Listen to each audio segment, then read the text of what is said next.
Engage Afrofuturism panel discussion is in conjunction with the exhibition Engage, Artists in Visual Dialogue, on view at the Esther Massry Gallery until November 21st.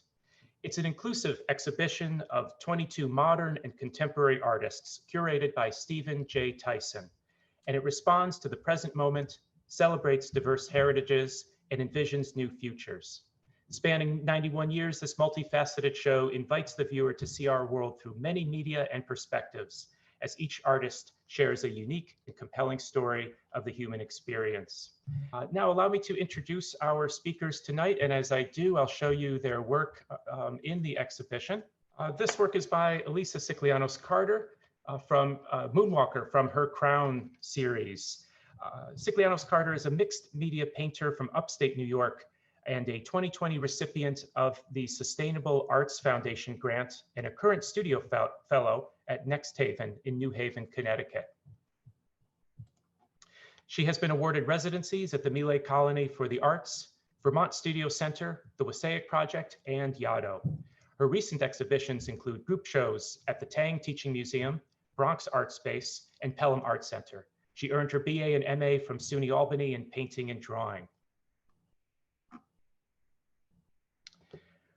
Royal G. Brown, also in the exhibition. This is his piece, Azrael, made from found objects.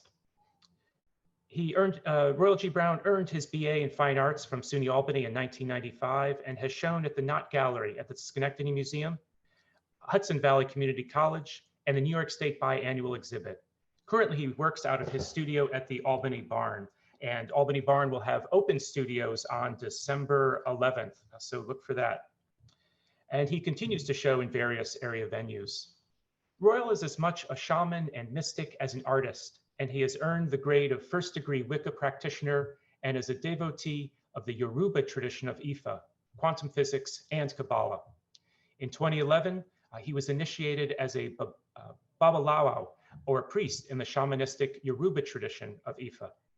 Brown is also a licensed clinical social worker, and today his work originates from both these psychological and spiritual explorations.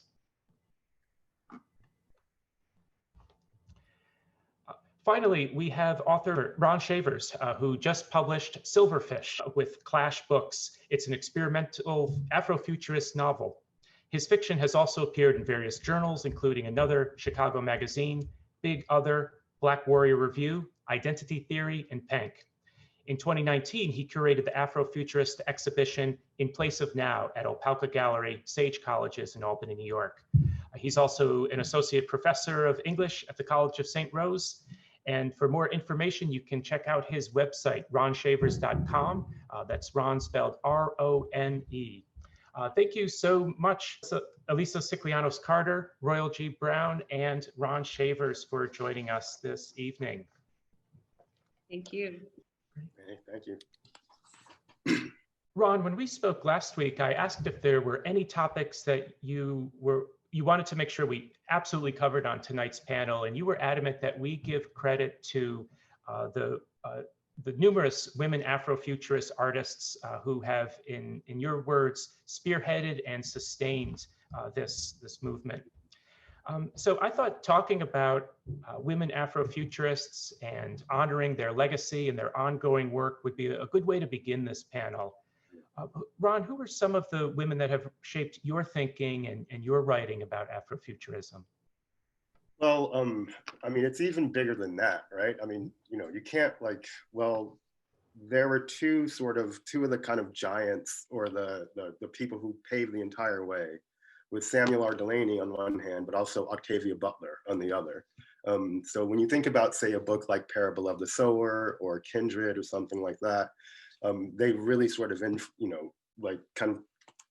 really kind of blew things open and just inspired an entire generation of writers.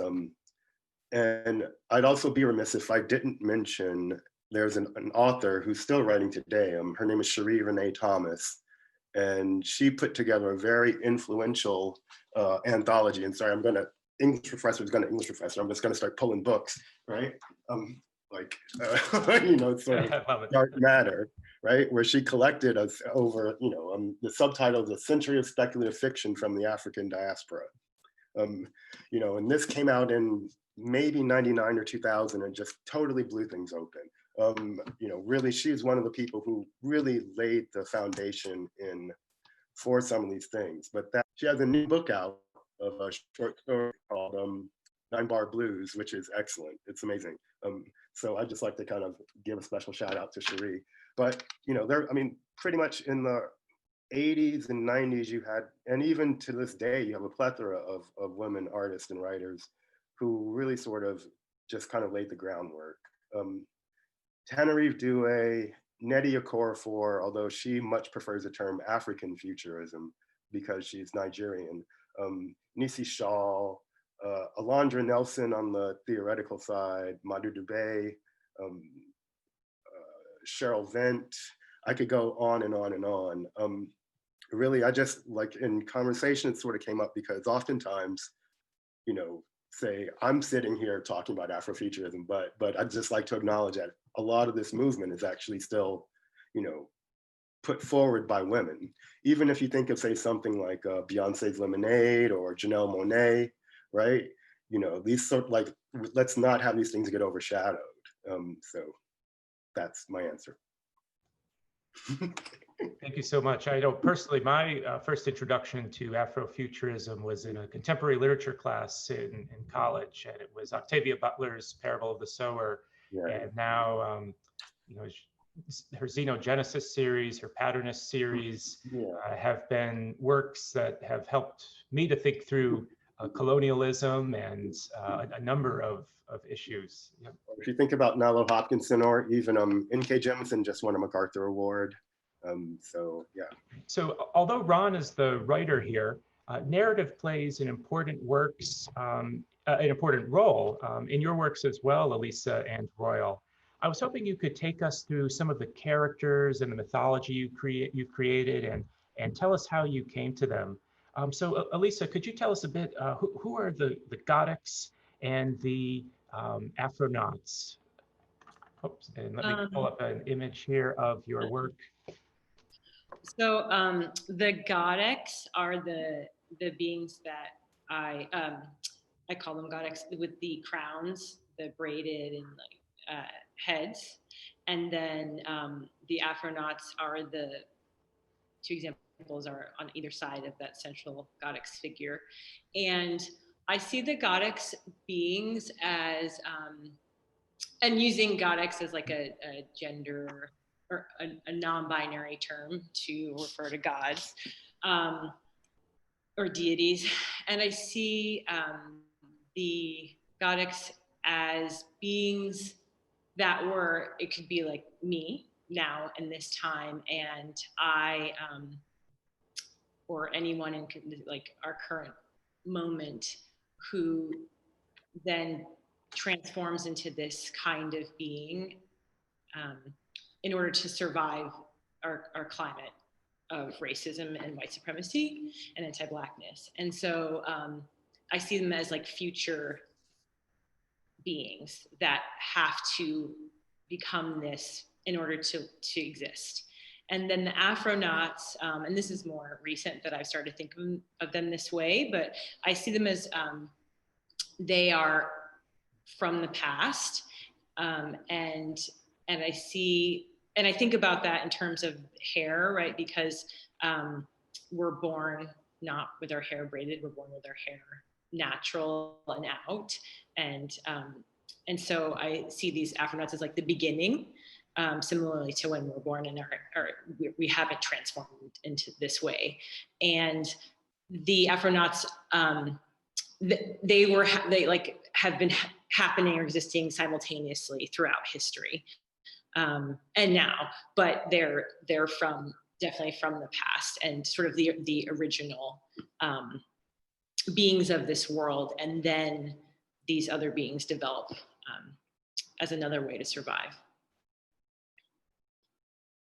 And your work in the exhibition, it's part of your Crowns series, and these are the headdresses worn by the Goddix, spelled Godx. Yeah, I don't see them as headdresses. I see them as, or masks or anything like that. They're like an actual, they're physically bonded to our bodies. And so I imagine it's like if my hair was to start growing and, you know, twisting and augmenting into this new sort of head. And that's how, and so it's like, I think of it like a gas mask or something, but because it sort of functions in the same way that it's allowing us to survive. If you can imagine that, like, racism is like the toxic air that we breathe, but I don't think of it as something that you can take off. It's like now it's fused to their head and it's a part of their body. So and so like everything, like they can see through, you know, the hair and that's how, like if they were to talk, they'd be talking, you know, like things would be moving, parts of their face or crown, head. So yeah. Yeah, thank you for that clarification, because it's such an important point when we're thinking about hair and how it's tied to one's very being. You know, this work comes out of a white supremacist culture that often denigrates natural Black hair. We think of office dress codes that consider afros, locks, rows as unprofessional. And, you know, to say that one's natural hair is somehow unprofessional or improper or doesn't look good is an attack on one's being. And these works are a defiantly beautiful challenge to that oppressive thinking. And I hope everyone gets to see Alisa's work in person sometime. This piece, we have a digital collage of hair, and then over it she's placed glitter and other natural minerals, so the piece just sparkles and glistens as you walk by it. It has a real, it overwhelms you in like a Byzantine way. It's really a remarkable piece. So if you're in the Capital District, definitely come by to see this. Thank you. Royal, you transform everyday objects into model starships. Could you tell us how you got started on this body of work? And then, coming back to this question of narrative and story, tell us a bit about the interdimensional beings that you envision piloting these ships. Okay. Well, I guess to start with the how I got the inspiration, I was probably in high school, or like back in high school, which puts me, I graduated high school in '81, so I've been at this for a while. And basically it started out of boredom. I was into building model airplanes, so I was fascinated with them. I was into kind of Star Wars and things like that, and the kind of models that they would come out, but none of them were in scale with each other. So at the same time, I was frustrated with the lack of scale that they would produce these space things with. And I was getting bored with building models because I built so many of them, I could do them without the instructions. I started to just put these things together and I started to make my own. And as I'm doing it, I'm like, well, if I'm going to have a little one person thing and then a 15 or 20 or 30 person thing, I want them to be in scale together. And they kind of just sort of evolved out of that kind of impulse. There was all different kinds of things that got into it that started to inspire, like from Spanish galleons to, like warships, aircraft, and various other things that I just sort of picked up from and started to put that in there as far as the shapes and styles of them. As I think of them now, I don't think of them as having beings inside them. First of all, they're not connected to Earth at all. Second of all, they're actually living ships. I tried to, as they have evolved over time, they started to have like looks of dragons and almost like living things. So I looked at the idea of spaceship, the idea of dragon, and then I started to name them after angels. And that's where the mythological kind of part comes into it. Because there's a couple of things. Number one, what if we've all been seeing the same things? We call them UFOs, we call them dragons in Chinese, in some of the Chinese myths. We call them angels in some of the Christian or Western myths. And what if we're all looking at the same thing? So I don't see them, I see them as being sort of symbiote with maybe beings, but these would more be like beings of light or beings of pure consciousness, that would inhabit, if you will. And the ships themselves are the bodies of those spiritual beings within them. Yeah, I love that notion as the ship as a living being. Actually reminds me again of Octavia Butler in the Xenogenesis series. The human protagonist wakes up in a ship that's made of a kind of organic living material. Yeah. But yeah, that these begin to take on their own life. And I like the perspective that they ask the viewer to take. If we imagine these sort of orbiting the planet, then we have to think, what would we humans look like? How would we be perceived by these beings? It requires a kind of perspective taking on our part, thinking outside of ourselves. Yeah, I think that one of the things about that has been something that I've been putting into some of my own writing and my work kind of coming forward is the idea that it's kind of like looking at two different images of the earth. One would be just the image of the earth from space. The other one being like the globes that we learn in school when we look at the planet. We have all these lines of all the countries, and if you're really smart, you can figure out where, you know, Uzbekistan is or something like that, and you can point to all these countries. But that whole globe that we learn about in school is just really a construct. There's nothing actually real about it. When you really look at it, there's nothing there that actually exists except for what human beings have placed on a natural living form, which is the planet that you see from space. So that's their perspective. So they are not going to be looking at this and taking sides and being all pro-American or pro this or pro that. They don't care. They're not going to see racism, or they don't care about that stuff. What they see is the inherent destruction that all human beings are creating on the planet. And they'd be considering what might need to be done about that. But there would be no taking sides. So there would be no, oh, it's like the second coming of Jesus. No, it's not. No. You know, it's not that, because there's no side to take. From their perspective, there wouldn't be a side to take. Thank you. Maybe coming down to Earth, Ron, could you introduce us to your novel Silverfish? Maybe give us a synopsis for those who haven't read it yet. It takes place on our planet in the future. I mean, it sort of takes place in a future in which just sort of like if you think about, say, like neoliberalism just taken to its extreme, you know, like the way they measure time is according to the cycles of the Tao, for example, you know, and just I'm sort of obsessed with history a little bit, you know, and yeah, just I don't know, I'll just read the back because it's not everything for me. Well, like actually, and sort of I got kind of into this question. It's like, well, what if the apocalypse already happened and you just didn't notice? Right? You know, and then that's one of the central questions of Silverfish, a novel that details a slice of life in the incorporated states of America, a country much like our own, but one in which the corporatization of culture is so total and complete, so deeply ingrained, so long ago that no one can remember an alternative. And in this America, citizens are born to fail, mainly because they lack the language and cognitive skills by which to identify their condition. So that's yeah, it's just like, it's done in almost like these small little sort of vignettes or fragments, these snippets, right? And yeah, one of the main protagonists is a being they call an angel, which is just pretty much a cybernetic android robot, however you want to describe it, right? And yeah, like that's sort of like, yeah, I mean, that's how it looks. The things in brackets are the way, say, like what the angel's thoughts versus what the angel actually can say.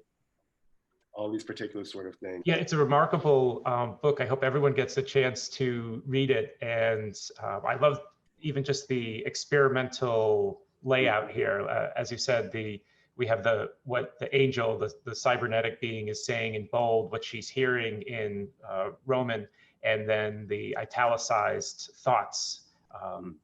And the other characters, she was invented well, the cybernetic part by Dr. Beagle, who's being hunted down in the beginning because he's kind of defied that the incorporated states of America. And we also have the Angels mechanic named Clayton, who's caught in sort of an endless cycle. He's a combat associate, right? I think that's the euphemism for a soldier. There's combat associates. Yep. Yeah. Right. Yep. yeah.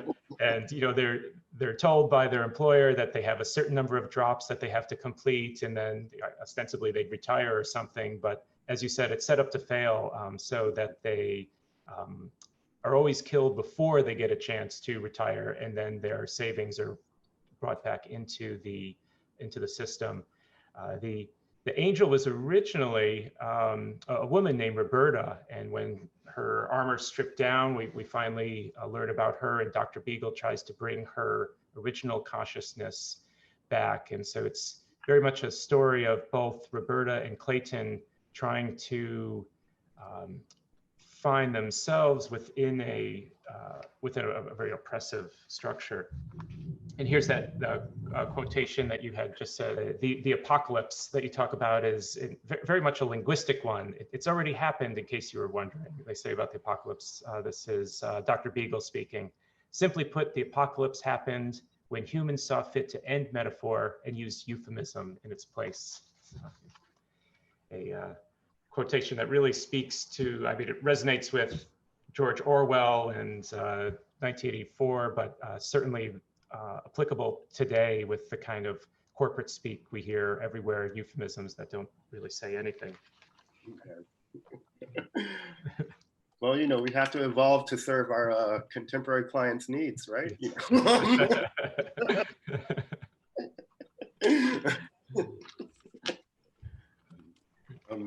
Yeah, I'm just a big language nerd, really. It's sort of like, I mean, even there's all this stuff in there about metaphor and language and even sort of like what defines language and how, all that kind of stuff. As I said in the introduction, Ron, you curated the show In Place of Now at the Opalka Gallery last year, and you had identified 4 themes that often recur in Afrofuturism. And there were 2 that particularly interested me as I was looking at all of your work, all 3 of you. These were, one of them was reclaiming the future, and the second was reconnecting to the past. And so I'd like to invite each of you to kind of talk about how notions of time operate in your work. So Royal, you said something really striking in our last panel discussion during the Q&A. You had said the future is in the past. And I was hoping you could elaborate on that and what you mean by that and how that plays a role in your work. So first of all, I just have to say that there is a lot to that. There's a lot of different kind of veins that you can go down in thinking about that. But one particular is we were talking about the inspiration and the idea of what I was working with spiritually in this African tradition and how that is ancient. It almost predates Egyptian civilization as far as its source.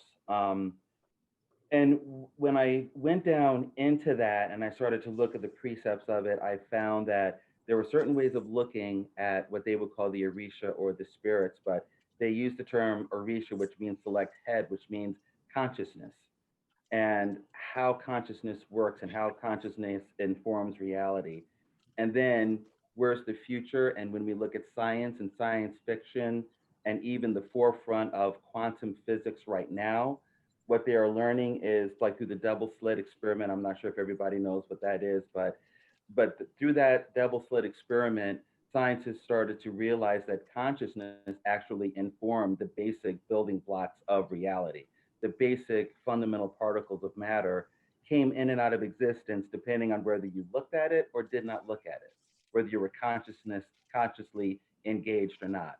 So there's this ancient 10,000-year-old past, something that has been forgotten about, something that, along with a lot of things that have been produced in, especially in Africa, that have been seen as primitive or ignorant or something like that. And I make these things out of like discarded things. It's been discarded by this Western paradigm as inferior. And yet 10,000 years, 10,000 years later, they're building multi-million-dollar atom smashers to discover what? That the universe is mind, which is exactly what they knew 10,000 years ago. So that's kind of like, that's one piece of it, but that's sort of thematically a lot of what that statement is about. Thank you. And I have some of your other work, some of your paintings and drawings. Do those same sort of traditions but inform some of this work? Yeah, to a certain extent. I mean, some of this, like this is called a color dance. Those actually were just me having a lot of fun because I would listen to music, and I would literally, it's like playing air guitar with a pencil, right? And going over and bringing images out of it. And that's what they call these dances. Those were for me like just meditations in a sense and ways of just sort of allowing myself to sort of get a little bit more free and just sort of loosen up and allow that it's almost like I'm putting my left brain to sleep. I'm like I'm getting rid of the left brain, and sometimes after I do a few of those I can get more into my right brain, more mystical side when I'm doing work.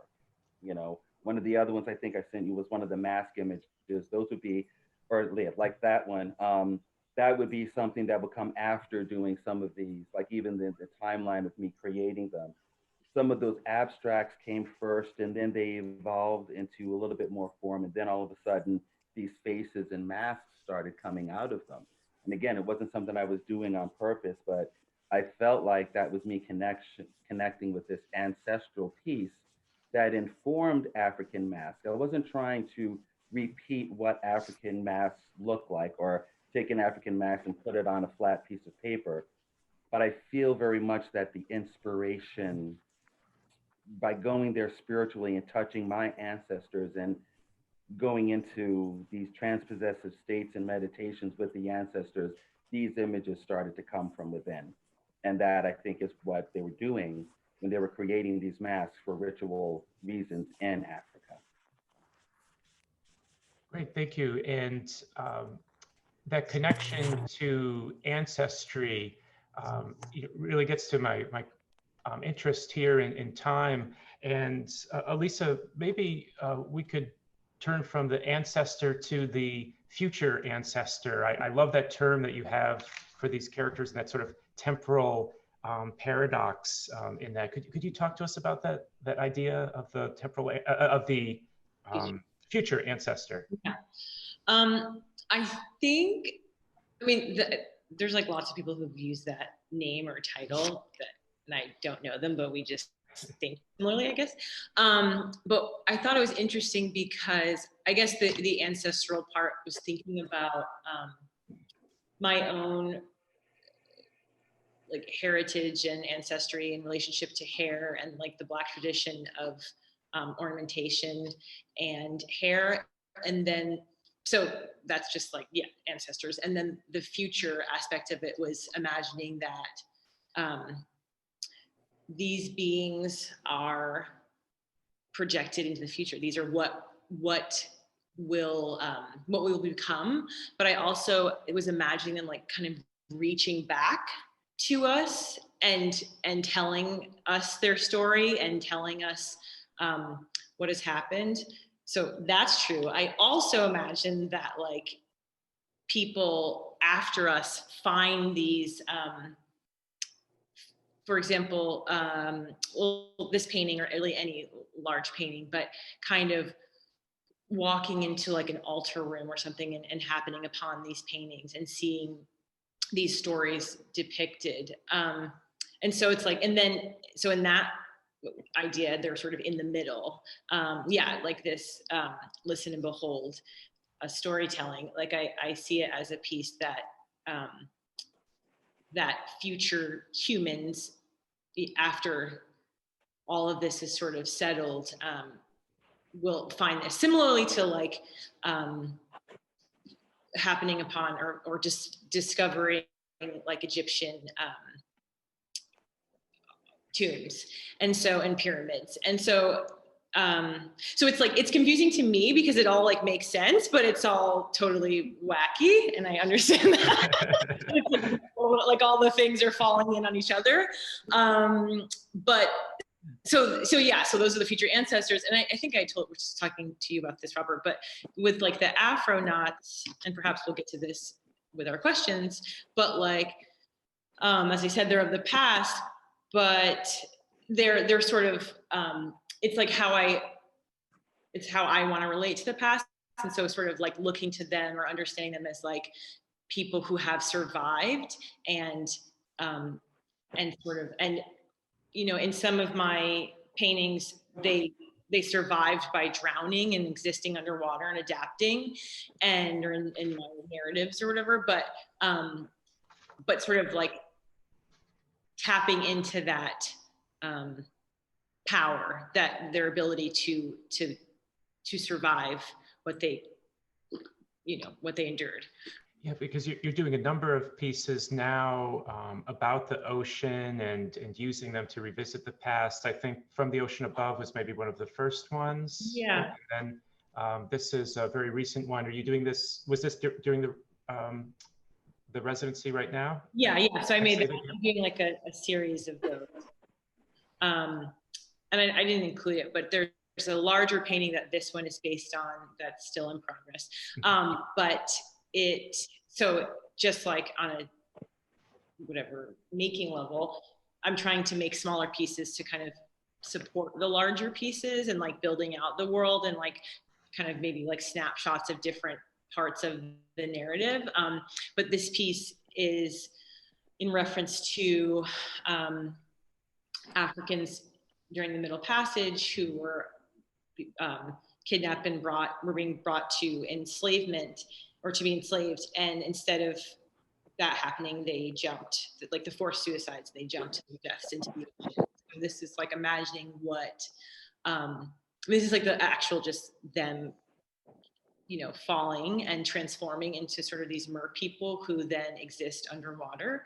And so as far as time, like that is something that we understand that has happened in the past. It's like a part of our history. And so we can like reference that and point back to it. And so this is something that happened parallel to that, and like split off, like that time line split off and created this other world. And so I will riff on that forever, and I'll just keep splitting off. But this is, the imagine like their existence, and that moment.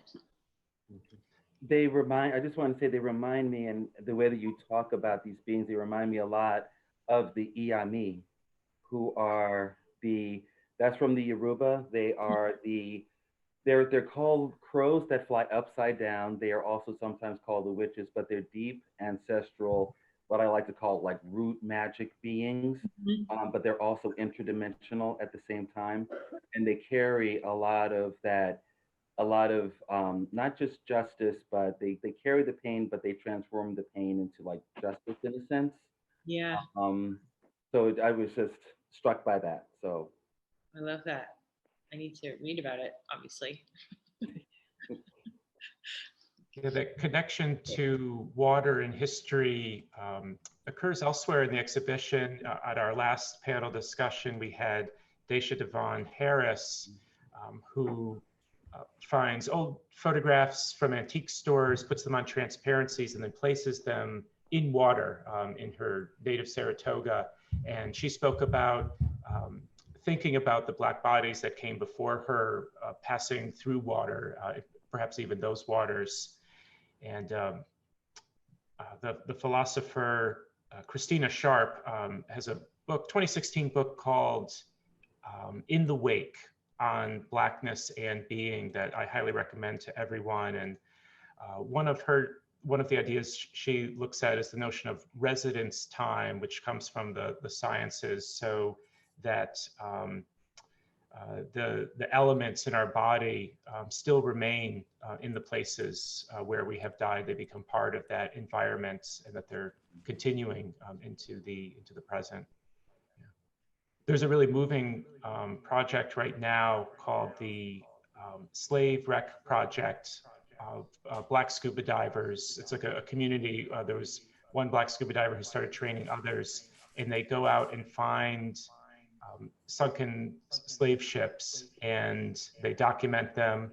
And often they'll put like a bronze plaque on them as a kind of memorial. They're underwater; no one will ever see the memorial again. But it's, it's this important gesture to remember and to indicate how important these ancestors' lives were.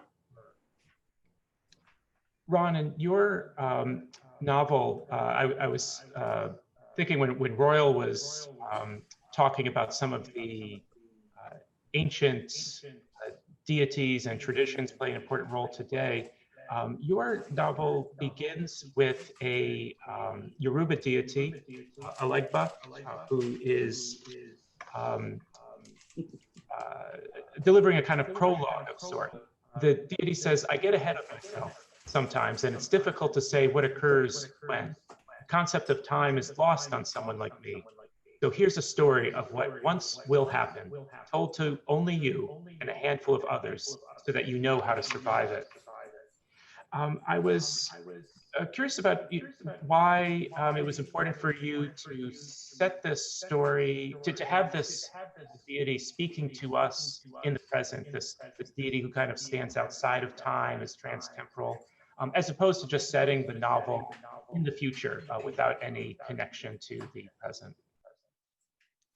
Yep, past, present, future. No. Future, past, present, baby. Right? Future, past, present. That's because everything is transtemporal, right? I mean, if you think about it, a good or an interesting way to, given to kind of tie all three threads together and what we were talking about, Alisa and Royal, there's like, you can think about it as history as a metaphor, but also history is a metaphor. And so there's all that kind of comes together, and just in the sense of, or at least if you want to view African-American culture, right? A lot of that historical work also does have a metaphorical function, like one's relation to time is also the same as one's relation to history. And so there's all that kind of baked into the cake, so to speak, yeah. And, I don't really, sort of like, really, I'm like just setting it in the present moment's already passed, for example, right? That's what, I think it was William James who called it the specious present, for example, right? So there's all that kind of going on there where it's just, it's drawing on this whole notion of we need to know these things, right? So when it comes back around again, we can deal with it and not get fooled a second time, So that's all kind of, it's cooked into the kind of DNA of the whole project. I'm gonna shut up now. Plus, I'm from Gallifrey. I'm from the south side of Gallifrey. So what are you gonna say? Royal, go ahead, please. Yeah, I just, as we were talking about this, it reminds me of my work as I've been doing as a LCSW and therapy, because a lot of times when I'm dealing with clients who, especially if they're dealing with deep traumatic things, especially childhood traumas, various like emotional, physical, verbal, sexual abuses and things like that. Mm-hmm. What I tell them is that, your past and even what you want to be in your future all exists right now as you're sitting here at this table in front of me. As you're sitting on the computer, if I'm doing the Zoom thing, right? As you're sitting here right now, all that stuff exists. So you don't have to go back into the past and disappear in the past to heal yourself. You bring that past and acknowledge that it is with you, and you heal it now. You heal the patterns that it has caused you to follow, heal the self-destructive patterns, heal the thinking patterns that make you feel less than what you are, right? And I think that is a process, a healing process that we're all kind of touching on. And I think that it's like that whole as above, so below type of thing. What works there in that individual works for a race of people, works for a broader culture of people, works for a planet of humans, works for all life, works for all beings, right? So it's no matter how big or how small you look at it, if it's a family dynamic or an individual or even broader, it's that idea of that trans-dimensional, if you will, thinking of just understanding that it starts with understanding that the only thing that really exists is the right now, and everything else is contained within it, no matter how far in the past nor how far into the future you go. It's contained right now. Or another way to even just riff on that would be to say, like, you re-present, right? You know, as much as, so yeah.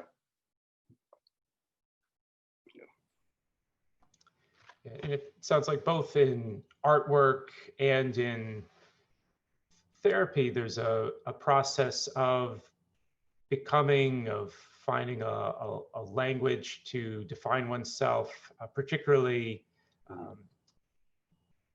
if it has to be done in opposition to oppressive structures.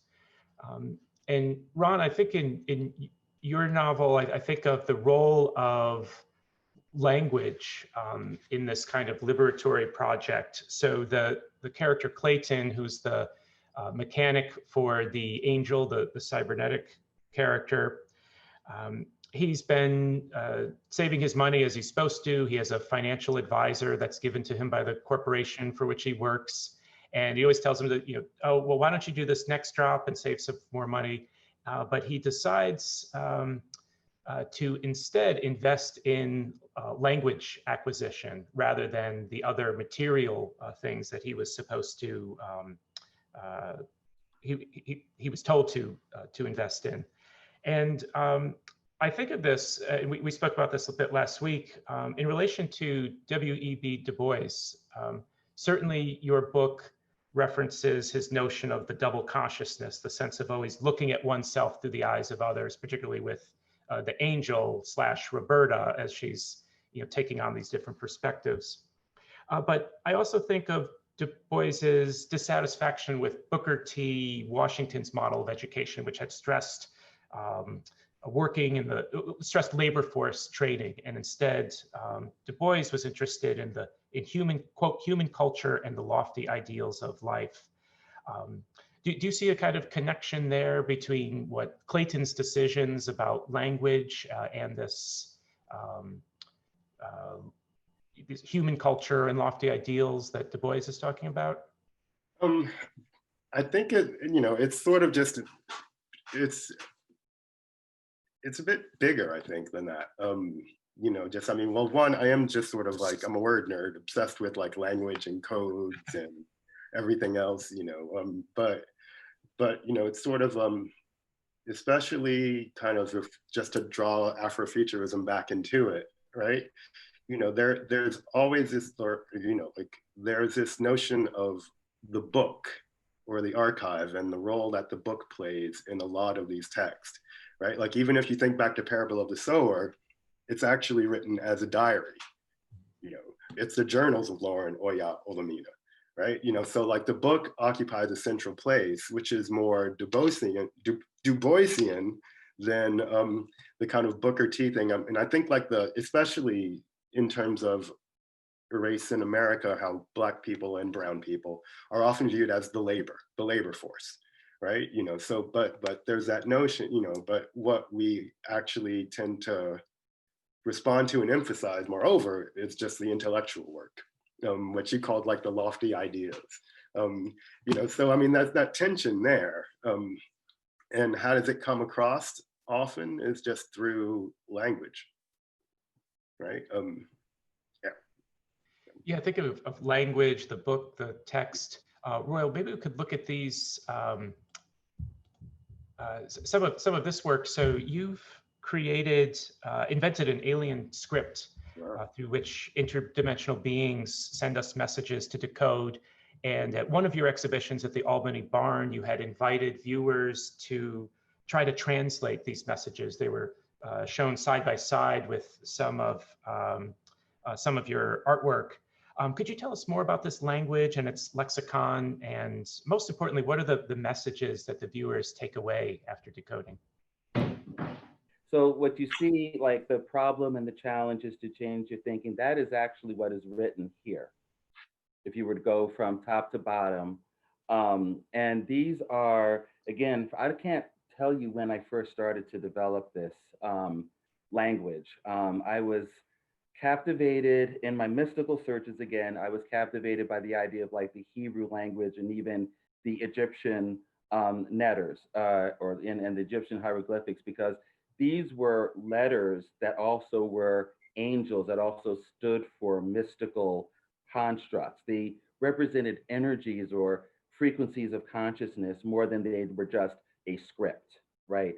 So that was the inspiration to create this. And the reason I wanted to sort of create my own is because I have this sort of thing about wanting to bridge the quantum physics and the modern physics with it. So I wanted to break through and do, just do something different. In my study of Ifa and as a Babalawa, I do divination, and that is through a chain. And in that chain, there's a binary language, and there is a total of 16 primary characters, and there are 16 letters. And then phonetically, it's a phonetic language, a kind of phonetic alphabet, and each one, like certain of them might stand for 3 or 4 different letters. So there's one that's just the straight up and down.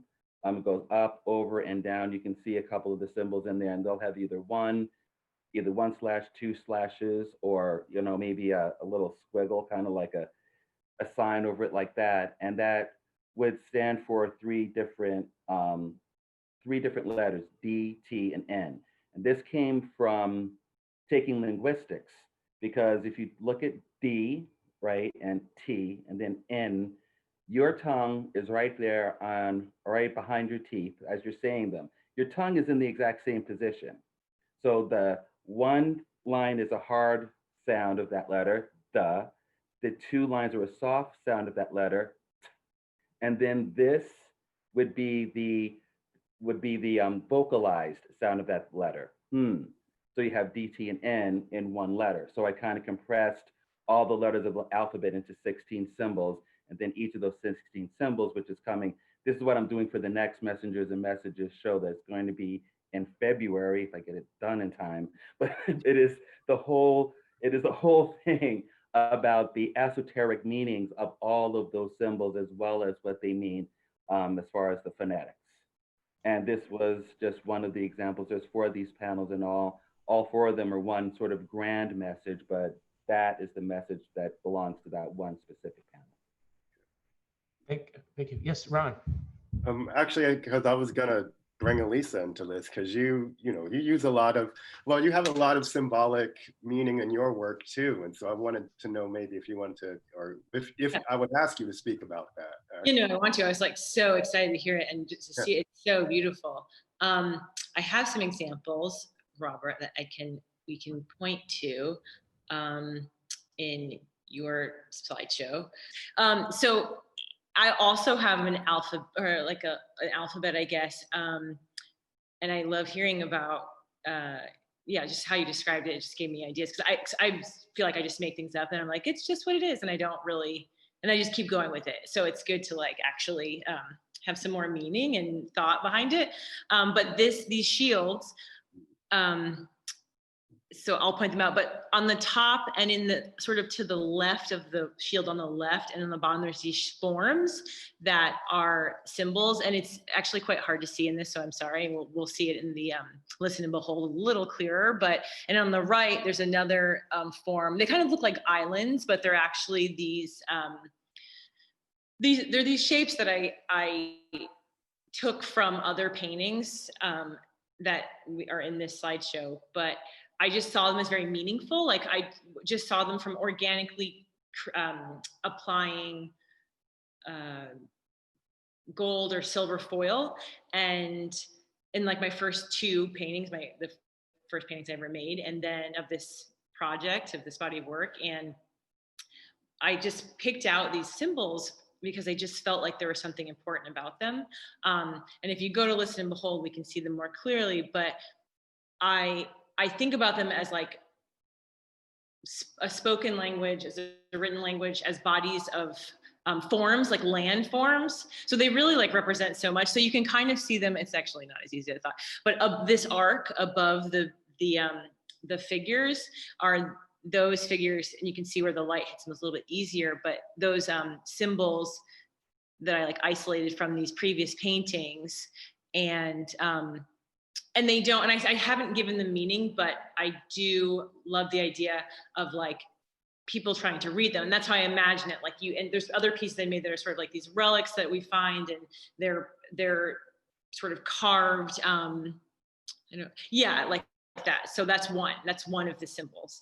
But there's other pieces where it looks maybe like a map of a galaxy, or it's the surface of a planet, or like a sort of living piece like this. And you can see sort of to the center kind of right top, there's 3 of those symbols.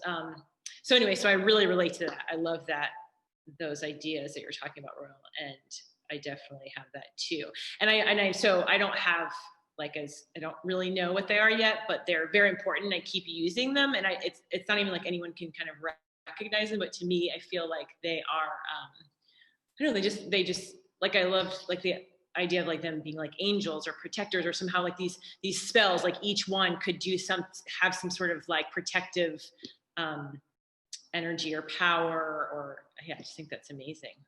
So thanks, sir. Keep working. They'll talk to you. They'll tell you exactly who they are. Trust me. Yeah.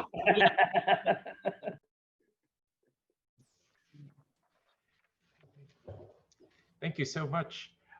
We should probably transition to the Q&A soon. I'm sure our audience has lots of questions for Alisa Sikelianos-Carter, Royal Brown, and Rone Shavers. Maybe we'll transition there by, I'd like to quote something from Ron's book.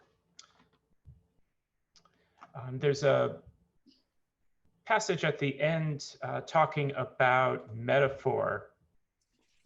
This is Roberta, the angel, the cybernetic being speaking. The apocalypse did happen, but there were few around who had the means to recognize it for what it was. The end of the world is an absence of metaphor. That's how Beagle described it. But that's not what he meant. He meant the absence of metaphor was an absence of the chance to make alterations or substitutions, new patterns. And I think that liberatory potential of arts and language to offer us new ways of thinking, of seeing the world through alterations, substitutions, patterns, plays a role in everyone's work on this panel.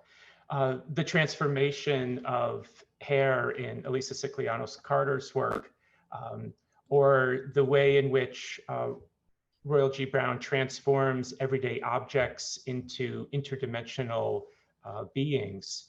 And in turn, those alterations to everyday objects, to the way we see hair, begin to change the way we think about the world in many intersectional ways that we take with us when we leave the gallery. So I want to thank you, Royal, Alisa, and Ron, for sharing your vision with us through art and through writing, in helping to transform your viewers and readers and our world for the better.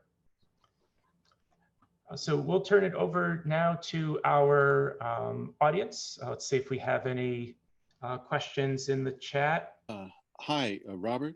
Yes, Stephen. This is Stephen J. Tyson, the curator of Engage, visual artists in visual dialogue. Thank you so much for joining us, Stephen. I'm absolutely delighted to be here and to engage with all of you, the artists and you, Robert.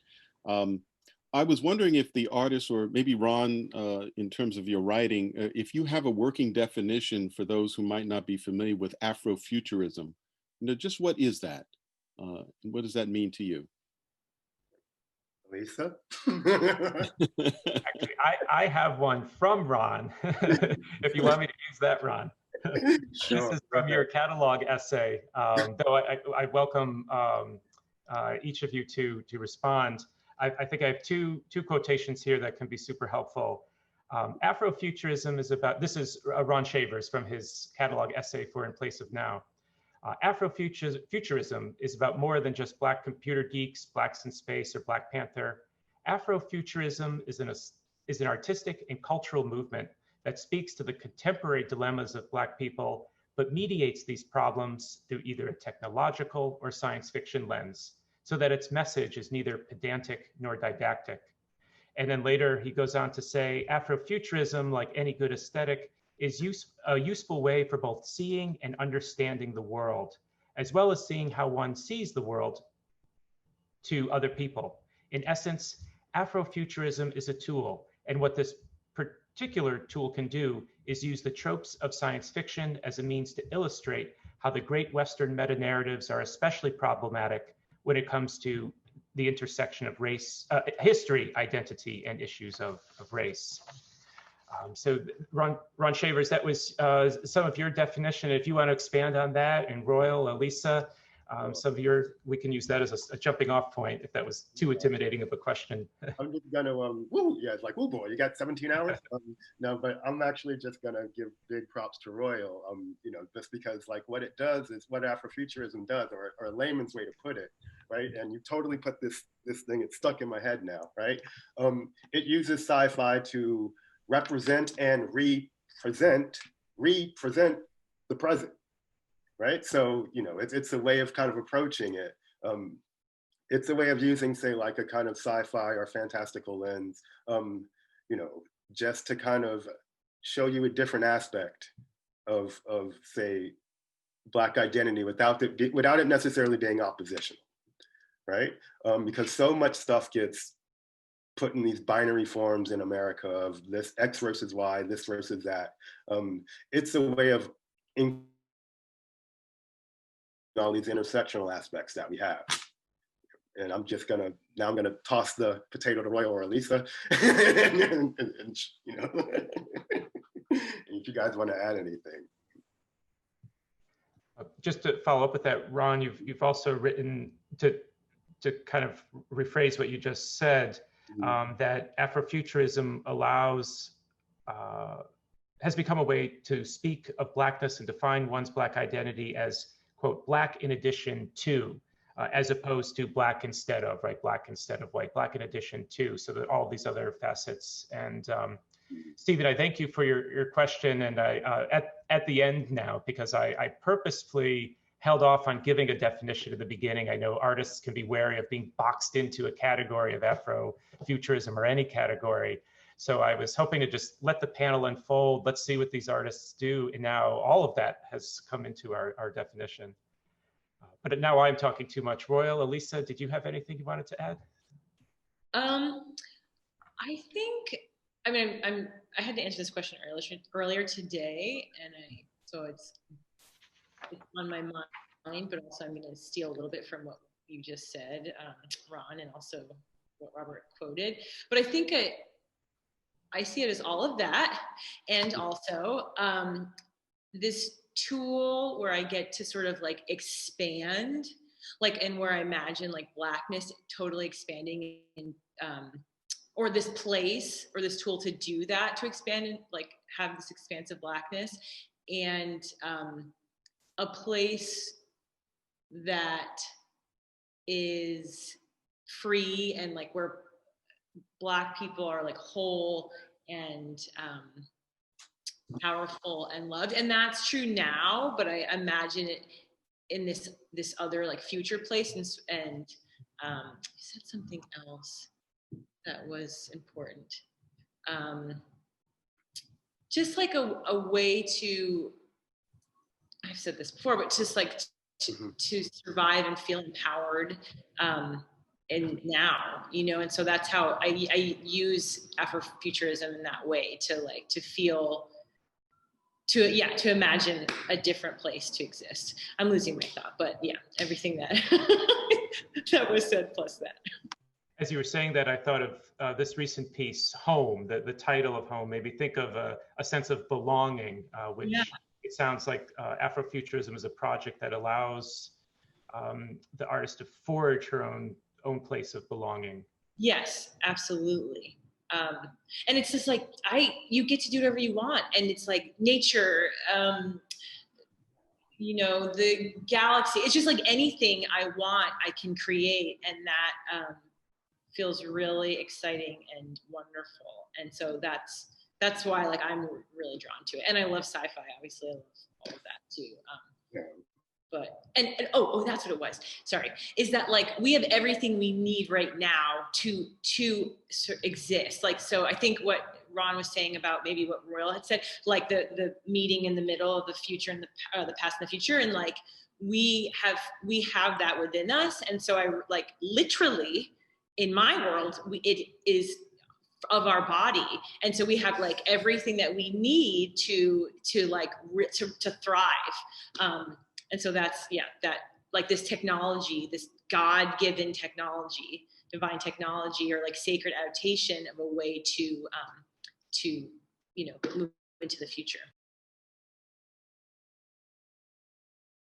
I have to be honest, this is the first time I've ever actually thought about a definition of Afrofuturism, and like when you asked that very question.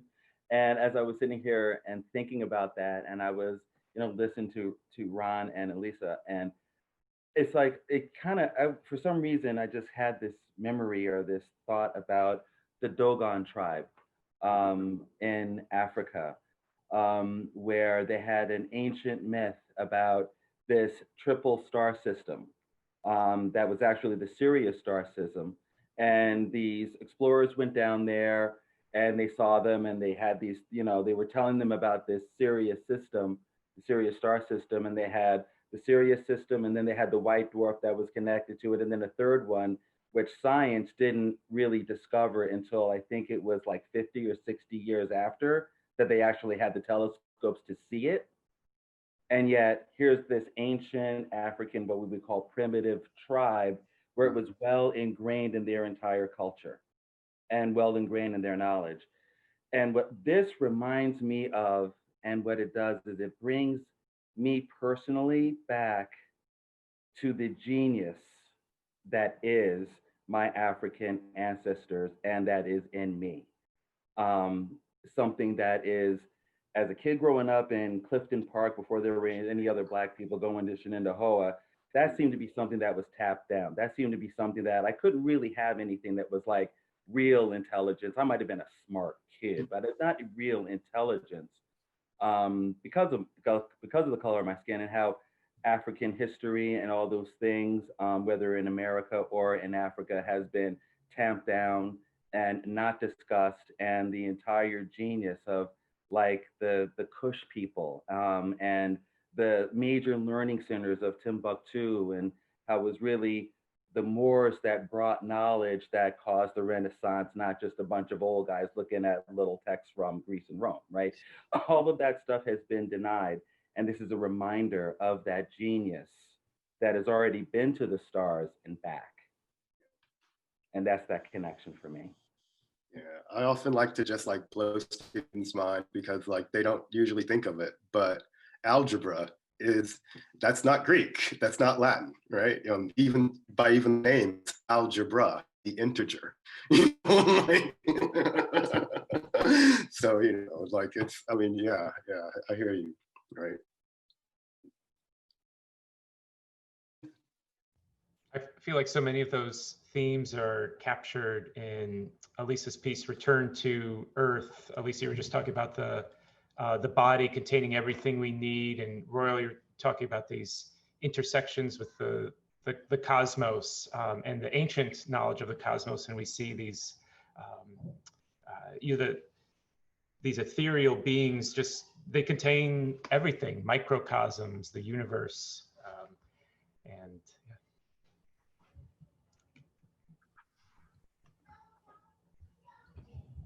yeah.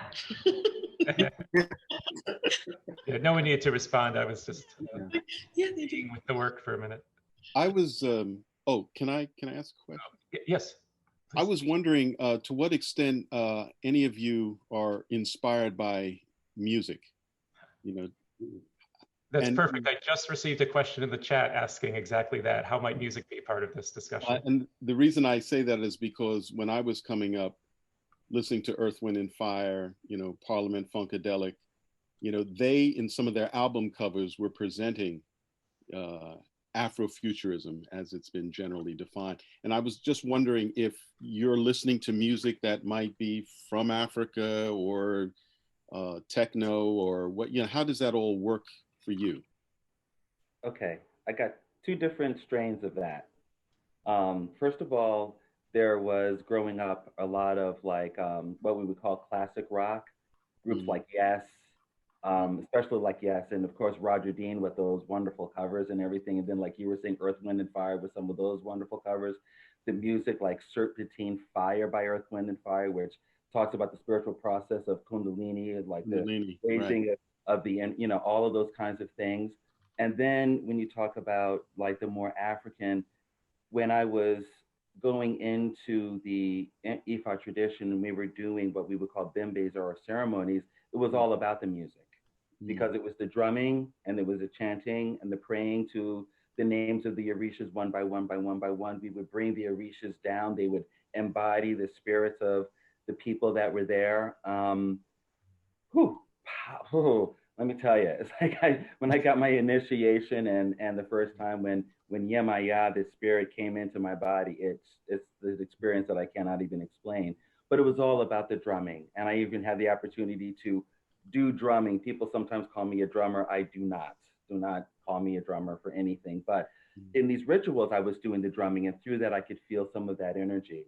And I think that that is what got me in touch with Alisa. You were the one painting that you had done with the under the water, with the spirits that were under the water. I remember being there and listening to the spirits of those who had died in the depths of during the Middle Passage. And I remember because of the African music and because of those rituals and all of that brought me to a place where I could be there and I actually could hear some of the screams from that.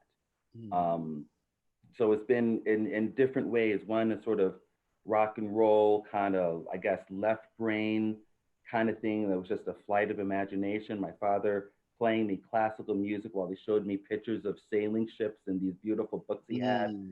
And then the African stuff that took me on that inner journey and brought me deep down within and touched through the ancestors. So a lot of different strains that had brought me, and all writing on music, all of it writing on music. Beautiful. I pulled up some album covers as quickly as I could for this discussion. Here we go. So old and new, Sun Ra, Space is the Place, which you can find it's a album and a film, and the film is actually on YouTube. You can watch the whole thing. And his band, the Orchestra, like to travel in, actually just released a new album this year. They don't have the original singer, June Tyson. Taylor. Yeah, Tyson. June Tyson. But they have many of the original band members. Here's the Parliament album. I think Stephen, you had mentioned Parliament, right? And more recently, Janelle Monáe taking on a kind of the Fritz Lang Metropolis kind of look for her album Arcandroid. Oh, I can. My question is, my answer is much more boring, where I don't really listen to music that much anymore when I'm working. I didn't think I would be that kind of person, but I either like to listen to the news or podcasts or for it to be silent, which, I don't know why. It feels like it really, I love music, but I do feel sort of like overwhelmed by it when I'm trying to make work. And so like, I love listening to like histories, like 1619. That was like, very gut wrenching and also just very powerful. Like I really love hearing people talk while I'm working. And so, so wasn't your question, but that's sort of what I've been doing more recently. you know, what's remarkable is that your work is like music. Yes, it is. Yes, I'm glad that you can see that. That I do feel that way. And so it feels like a lot is happening, like too much if I'm listening to music and then doing what I'm doing. Yes. Yeah, it's like it's just too overwhelming. So Yeah. I feel like I'm trying to like kind of hear the work. Inner music, yeah. Yes, exactly. Yes. Yeah. Yes. Well, you know, yeah, sorry. I'm sort of like Alisa. I don't really work to music that much anymore. Although, well, I do, but it's just incredibly eclectic. You know, and just like kind of the whole streaming thing has sort of changed the entire way I approach like sound. But you know, but because you used to listen to an album or whatever, you know, like all the way through. But I mean, that is to say, like, yep. I mean, there's one person that would be remiss if I didn't say deeply influenced me, however, and that is that's Lee Scratch Perry, right? That's my daddy. So yeah, right, and the Black Ark. So yeah, right. I mean, like, talk about him. Just for, you know, just for those not familiar. Well, he's a Jamaican music producer and artist, and you know, from pretty much the late '60s till now. Who just completely changed, or you know, he was doing stuff on like a 4-track that people were trying to do now with full boards and everything else, and yeah, technology. Yeah, you know, absolutely, yeah. But he's just amazing. Like he's, you know, and his sound is just incredible. Yeah, and I don't even know where to begin with that. Yeah, but no, you said it. Yeah. Yeah. But, So thank you so much to our panelists. I think we'll start transitioning to close right now. In the tradition of the Brooklyn Rail, we're going to end tonight with a poetry reading. And Rone Shavers was generous enough to select a poem for us and read it. This will be by Krista Franklin from her collection, Too Much Midnight. well, thanks everybody. It's, I mean, just in kind of lieu of everything that we were talking about, just to kind of sum it up, this is a poem called that Krista Franklin wrote called Alternate, where she just writes from sort of just alternate perspectives or alternate personalities, shall we say. I mean, it's going to become really apparent. But I just love Krista Franklin's work, and here's a great poem. It's called Alternate. There, sitting in the newsroom, number 2 pencil between her teeth, narrow notepad splays open next to keyboard, half legible scribbles spill over blue lines, suffocating on deadlines, caffeine heart race, stomach swollen with fast food and black tears inhaled through ears, pecking an alphabet of bad news, blank, black male 17, blank, black female 19, blank, black male 23, blank, black female 35, blank, black male 12, blank. The editor walks past the cubicle where she half lives, says, "Good work, Franklin." And there, standing at the stove, 5 a.m., one wild-haired baby girl on hip, pointing. "Skillet," mom says. "Skillet," baby says. "Egg," mom says. "Egg," baby says. "Da-da," baby says. "Prison," she thinks. And there, legs akimbo, ankles in stirrups, suspended in air, ass at table's edge. Anesthesiologist syrup smile at shoulder, needle in vein. Masked man surgeon stands between V of open thighs, dead-eyed, mouth invisible. Anesthesiologist counting 10, 9, 8, 7, 6, 5, 4, 3, mask mouth 2. Night. And there, on her knees, doubled over, weeping at the threshold of bedroom and suicide, snot on t-shirt, infant screams from the crib, a wet letter in hand, signature of a man America transformed into a numerical mystery. And there, a conch shell howling, vacant in a white room. And there, secretly sloppy drunk, laughing at the unfunny soon-to-be conquest, thinking, is he the one? Is he the one? Is he the one? And there, thick, thick, rich and Rubenesque, exquisitely framed in the ornate gold leaf ebonized wood, high, floating on 800 thread count ocean Egyptian cotton, her mouth a mausoleum, thinking, Urzuli, water, Shango, fire, ideating death, resurrection, life, legacy, her mama's worst fear, and everywhere, light. That was Alternate by Krista Franklin. Thank you very much. Thank you so much, Alisa Sikelianos-Carter, Royal G. Brown, and Rone Shavers for sharing your stories and your vision with us tonight. Thank you, Stephen J. Tyson, for joining us and putting together this remarkable exhibition. A few Thank you, Robert. Yeah, thanks. Reminders. Engage Artists in Visual Dialogue is on view through November 21st. Our gallery hours are Monday, Tuesday, Friday, Saturday, noon to 5, and we're open late on Wednesday, Thursday, noon to 8. In fact, next Wednesday, we'll have our final Engage in Dialogue gallery conversation. So please join us. That'll be at 7 o'clock in person at the gallery. Masks and social distancing required. Shabazz Palaces will play us out right now. And as they do, feel free to unmute yourself and say goodbye. Thank you. Thank you. Thank you. Thank you. Thank you. Thank you. Thank you. Have a good